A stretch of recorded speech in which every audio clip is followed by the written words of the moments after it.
Hello everyone, आप सभी का लीगल ऑनर चैनल में स्वागत है। दोस्तों, इस वीडियो में बात करेंगे संसद के दोनों सदनों के अंतर संबंधों का वर्णन कीजिए। ये भी लास्ट ईयर के क्वेश्चनों में पूछे गए थे दोस्तों। तो चलिए शुरू करते हैं कि संसद के दोनों सदन में क्या संबंध है। देखिए, संविधान के अनुच्छेद 75(3) के तहत मंत्रिपरिषद सामूहिक रूप से लोकसभा के प्रति उत्तरदायी है, जिसका अर्थ है कि राज्यसभा सरकार को बना या गिरा नहीं सकती, हालांकि यह सरकार पर नियंत्रण रख सकती है। और यह कार्य काफ़ी महत्वपूर्ण हो जाता है, खासकर जब जब सरकार को राज्यसभा में बहुमत प्राप्त नहीं है।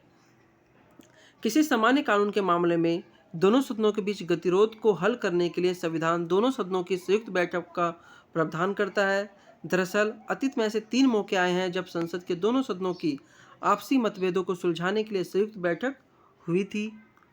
राज्यसभा और लोकसभा की संरचना। पहले हम बात करते हैं राज्यसभा। राज्यसभा की अधिकतम संख्या 250 निर्धारित है। इनमें 238 सदस्य राज्यों व संघ राज्य क्षेत्रों के प्रतिनिधि अप्रत्यक्ष रूप से निर्वाचित होंगे, जबकि 12 सदस्य राष्ट्रपति द्वारा मनोनीत किए जाएंगे। वर्तमान में राज्यसभा में 245 सदस्य हैं। इनमें 229 सदस्य राज्यों का प्रतिनिधित्व करते हैं, जबकि 4 संघ राज्य क्षेत्रों का प्रतिनिधित्व करते हैं और 12 सदस्य राष्ट्रपति द्वारा मनोनीत किए जाते हैं। अब हम लोकसभा की बात करते हैं।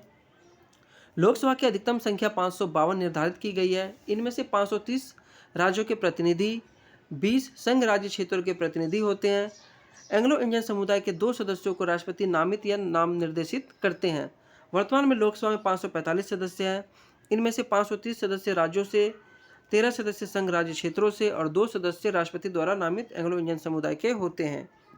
अब लोकसभा राज्यसभा के बीच संबंध। पहले हम बात करते हैं विधायी नियंत्रण के ब्याह पे। देखिए, संविधान ने विधायी मामले में संसद के दोनों सदनों को समान स्तर पर रखा है।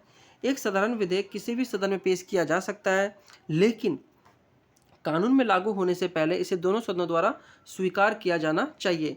केवल राष्ट्रपति द्वारा बुलाए गए दोनों सदनों का संयुक्त सत्र ही दोनों सदनों के बीच मतभेदों और असहमति को हल कर सकता है। ऐसे संयुक्त सत्र में निर्णय बहुत बहुमत से किए जाते हैं। अपनी बड़ी सदस्यता के कारण लोकसभा को स्पष्ट रूप से राज्यसभा पर बढ़त हासिल होती है, क्योंकि लोकसभा की जो संख्या है, सदस्य संख्या, वो ज़्यादा है। अभी तक सदन की केवल 3 संयुक्त बैठकें हुई है। अब हम बात करते हैं वित्तीय नियंत्रण में। संविधान के तहत वित्त क्षेत्र में लोकसभा को स्पष्ट रूप से प्राथमिकता दी गई है। इसमें कहा गया है कि धन विधेयक केवल लोकसभा में पेश किया जा सकता है। लोकसभा द्वारा धन विधेयक पारित करने के बाद इसे विचार के लिए राज्यसभा में भेजा जाता है।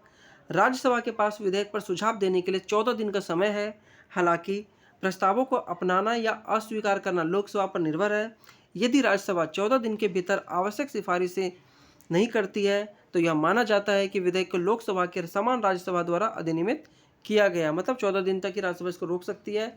14 दिन के बाद इसे पास माना जाएगा और राष्ट्रपति को उनकी सहमति के लिए भेजा जाता है। इसी प्रकार यदि लोकसभा राज्यसभा की सुझावों को स्वीकार नहीं करती है, तो विधेयक को उसके मूल रूप में राष्ट्रपति के पास उनकी सहमति के लिए भेज सकती है। अनुदान अनुरोधों पर वोट देने का अधिकार भी लोकसभा के एकमात्र विशेषाधिकार है और राज्यसभा को इस मामले में कोई अधिकार नहीं है। तो संक्षेप में कहा जाए तो राज्यसभा को वित्तीय क्षेत्र में नुकसान है, या किसी धन विधेयक की अधिकतम 14 दिन के लिए स्थगित बस कर सकते हैं। फिर बात करते हैं प्रशासनिक नियंत्रण। जब कार्यपालिका पर प्रभाव डालने की बात आती है, तो राज्यसभा भी इस तरह कमजोर स्थिति में है। मंत्रिपरिषद सामूहिक रूप से लोकसभा के प्रति उत्तरदायी है और तब तक पद पर बनी रहती है जब तक कि लोकसभा के अधिकांश सदस्य उस पर भरोसा करते हैं। लोकसभा अविश्वास मत द्वारा मंत्रिपरिषद को हटा सकती है।